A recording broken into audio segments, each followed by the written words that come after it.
Hello, how's it going? Welcome to another video on the Hoof GP clips and members. We're just trimming at a regular farm right now. We've trimmed about 50 so far. It's not actually been bad at all.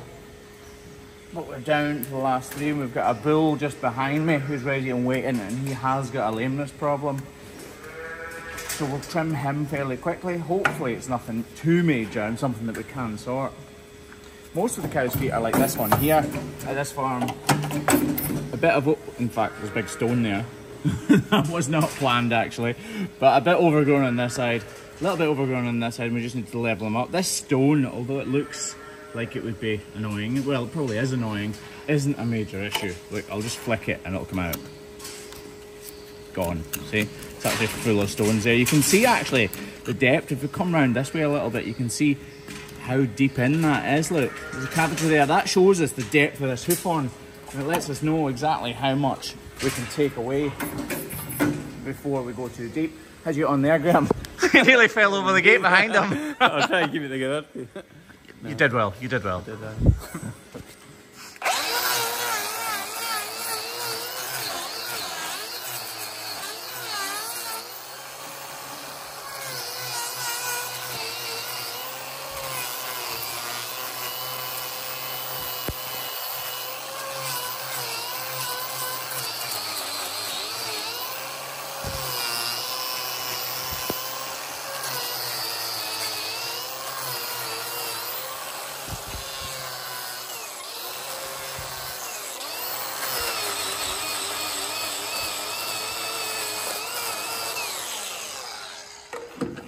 You can actually see now where that stone was. That cavity has actually completely disappeared just with us taking it down to the right height. And that's partly why routine trimming these cows is so important. A stone will not get stuck in this foot. It'll literally just flick out and go away. If a foot's overgrown though, some parts of the hoof horn will shed away and create little voids like that. And that is when stones get stuck in.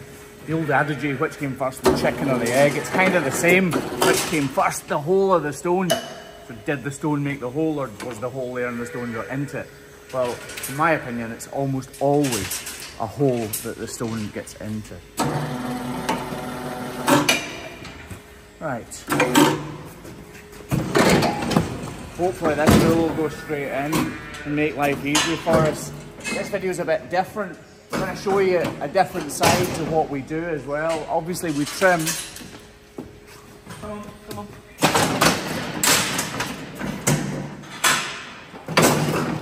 But a big part of the reason we do YouTube is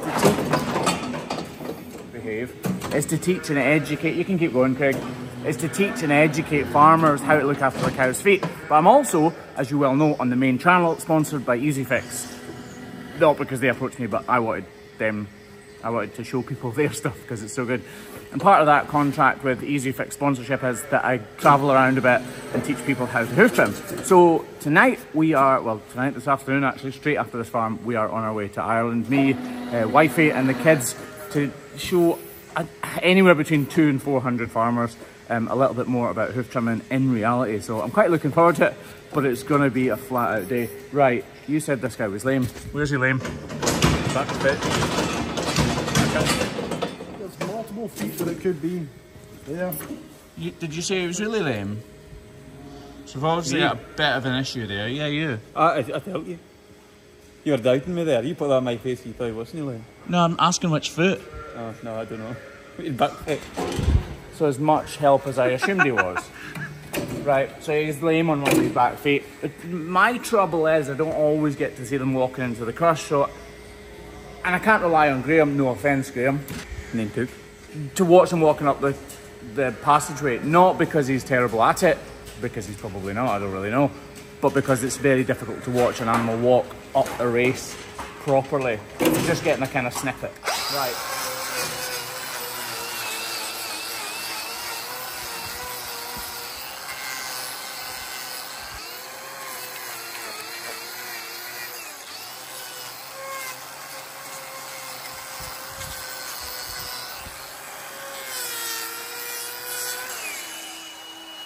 So this could be a bit of an issue here.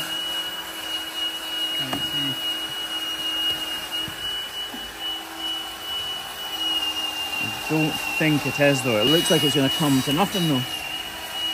And it is coming to nothing. Okay, so that's fine. So this foot is not the problem. I think it was the back correct that was the problem. I just remembered the new there. He's kind of narrowed it down though, hasn't he? I just remembered though. I know.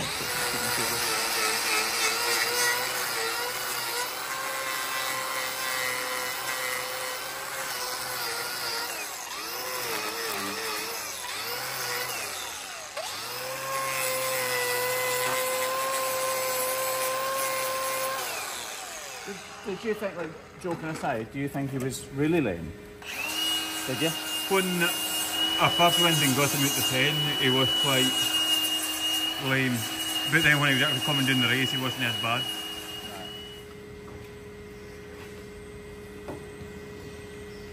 This is kind of coming to nothing. I'm kind of holding my breath, thinking it is really soft though.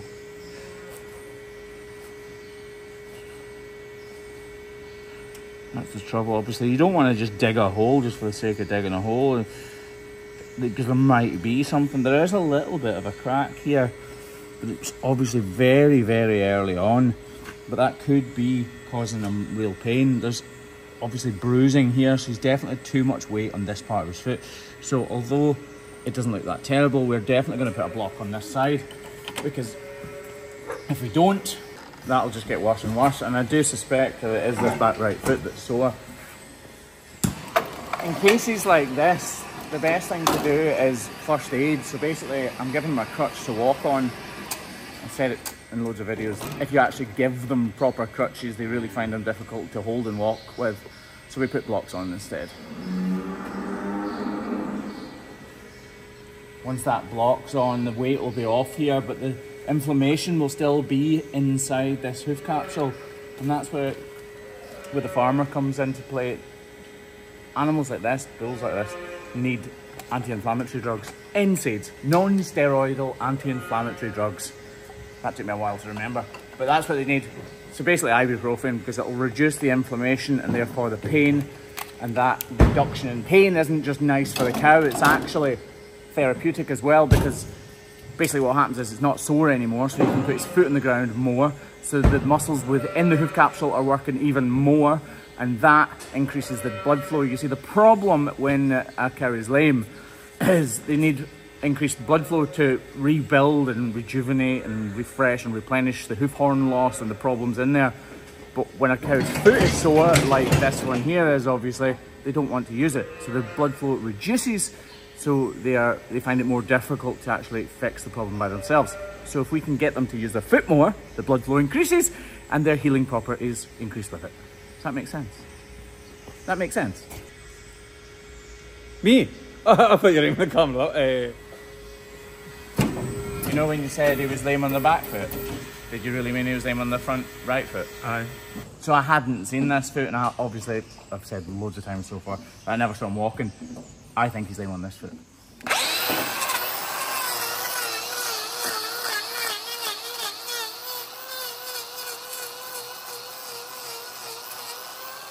I get a block, please, Craig?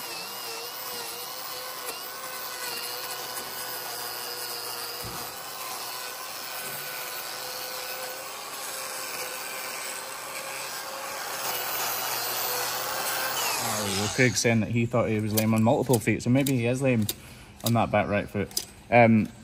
Doubtless, regardless of whether or not he is lame or not, it doesn't really matter because there's bruising on it. That bruising can definitely materialise into a major problem. So even if he's not lame in it, which we'll see when he leaves the crush, we needed to put a block on anyway, so no harm done. In fact, goodness done. Right, this is obviously a problem though. We would class this as a white line 2, I think. So we class them from 0, obviously 0 being we don't put anything in at all, to 1, which means there's something there, but it's not really creating a massive issue. 2 is a problem that is causing pain. 3 is a major, major issue. And 4 is, well, I don't really want to go where 4 is. Don't get many of those though, luckily. Get in there. These bulls walk on tracks. They tend to wear their feet out fairly quickly because Bulls, I'm trying to think of a PC way of saying this. They get carried away with their job. So their job is to make cows pregnant, obviously. And a bull's instinct is so strong, and there's so many cows here that they end up rushing around too much, trying to get their job done. And that, when the bulls are on tracks and things, can be detrimental for their feet. And that's exactly what is happening here. Right, we need to give this a little wash out, and we're going to treat it, but we're not going to wrap it. So it is a white line too. You can see it's trimmed out really nicely actually. Look at that, look. Isn't this good? Come in close, they want to see Graeme. Trimmed out really nicely actually.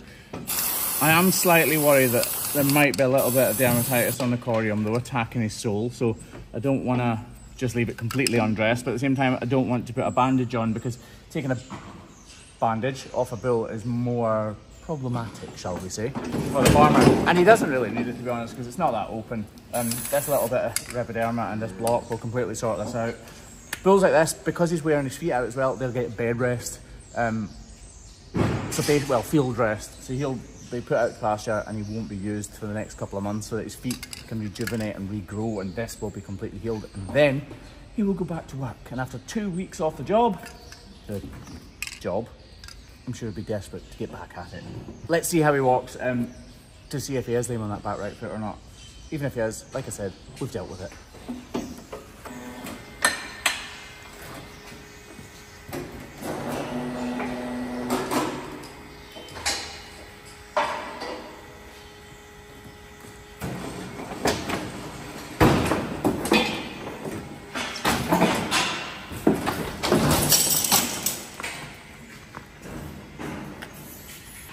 Yeah, so he is sore on the back right foot. You're correct, but he's definitely very sore on that front right foot. It's difficult to tell when they're trying to hurry away from the crush, but I'm really glad to say that we put that block on his foot, to be honest. Right, I really do have to catch a boat to Ireland. You see, we only live a very short distance from Ireland, but by sea, it's about 2 hours. And luckily for us, today, it's not too windy, because when we get to the hotel, it'll be Guinness time. I'm not much of a drinker, but when in Ireland, it would be rude not to. It's the next morning and this coffee tastes like a code brown. Just like that, we are at this big dairies. This is the farm that we visited about a year and a half ago or so. Was it about a year and a half ago, Ash? About a year and a half ago. Look, Mrs. HGP is here. Hello. Maybe it's just a year ago. She's cold, so she's all I'm actually feeling warm now, but it's raining outside. I always think you're quite hot. See that? Yeah. I'll get points for that, But look what is back in the mix. So I used to have a crush exactly like this with tank tracks on the bottom, and I loved the idea of it. Mine was a little bit dodgy and didn't work that fantastically well, to be honest, but this one works perfectly well if you're on your own. A crush like this is great because you can actually drive it around. You don't need to push it around like that. You can go up over curbs, all that kind of stuff. We prefer the KVK because we can work on 2 or 3 or 4 feet all at the same time. Whereas the capabilities of this crush, we would struggle a little bit with the hydraulic functionality on it. Right, there are 360 people here to trim in front of, so that's going to be a new experience. Normally it's not as many people as that, but it's still good to do. Things like this kind of put you out of your comfort zone and test you a little bit. Look at this.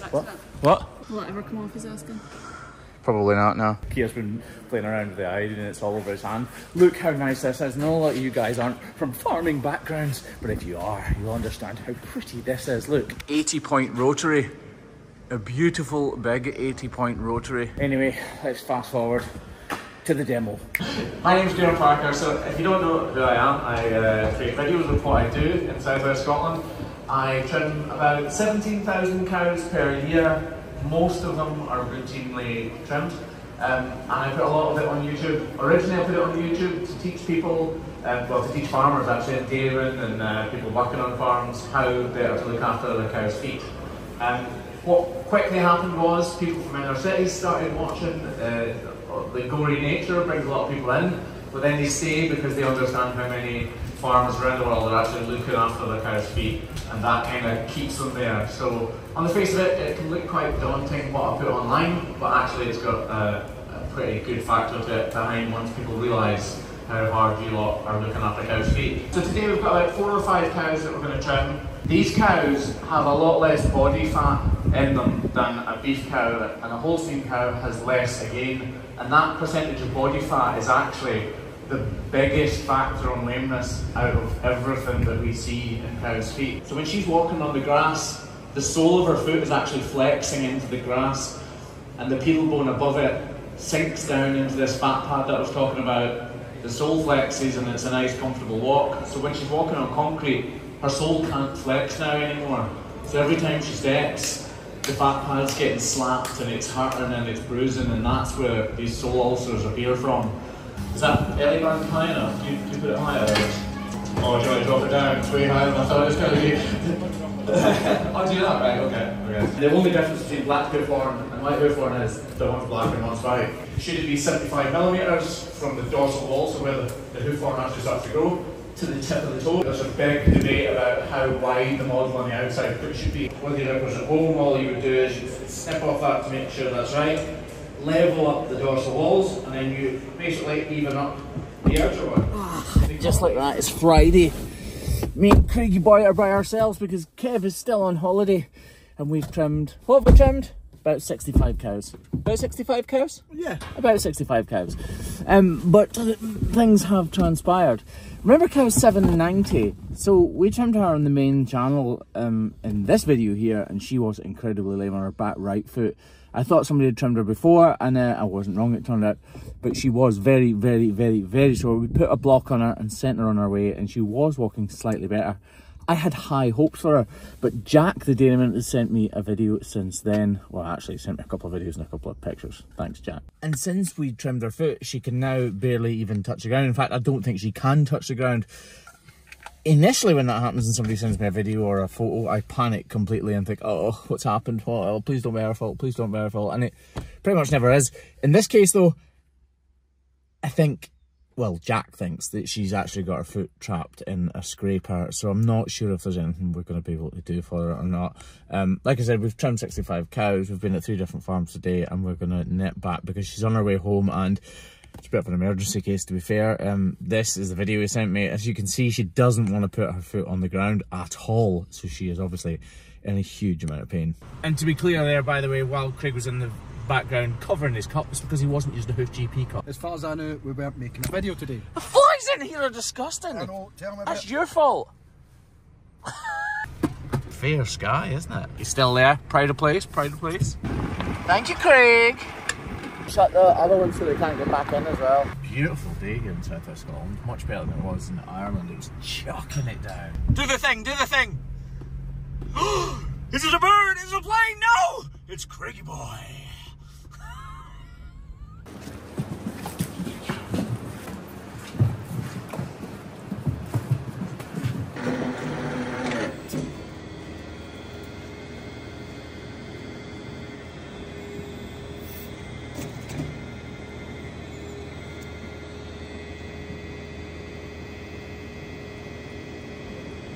I think she has caught it in something. Right. There's nothing like this. So we are at the farm that we were on our way to see cow 790. Unfortunately, she had some kind of accident, and I didn't really want to film it. I just wanted to get on and make her much more comfortable. All we were able to do was add another block to lift the broken toe up off the ground, and the vet will deal with it from there on out. It's been a really, really long week, and I, for one, can't wait for the weekend, although probably not as much as Craig, because where is Craig going as usual? Of course. Craig is going on holiday. Him, my sister, my nephew, my mother, and everybody else. Yeah, you say as usual, but Graeme never goes on holiday, does he, guys? Anyway, that is it for this week. Thank you very much for watching this episode of Behind the Hoof. Catch you later. Bye bye.